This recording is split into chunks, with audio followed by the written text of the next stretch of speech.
So meron tayong isang laptop dito mga kaibigan, Lenovo IdeaPad 3 mga kaibigan, no?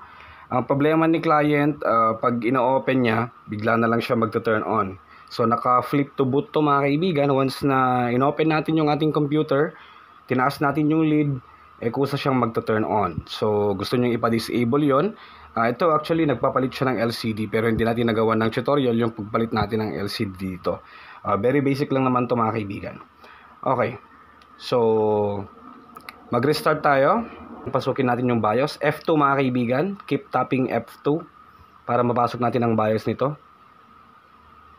Kasi pag inopen na yung lid, yung screen, bigla na lang siya magto-turn on and naaanoy na si client. F2. Keep pressing it. Yan. And then, punta tayo dito sa my configuration. And then, hanapin natin mga kaibigan ang flip to boot. I-disable natin to. Yan. Flip to boot, disable. Naka-enable kasi siya. Disabled, F10, save. Press natin ang yes.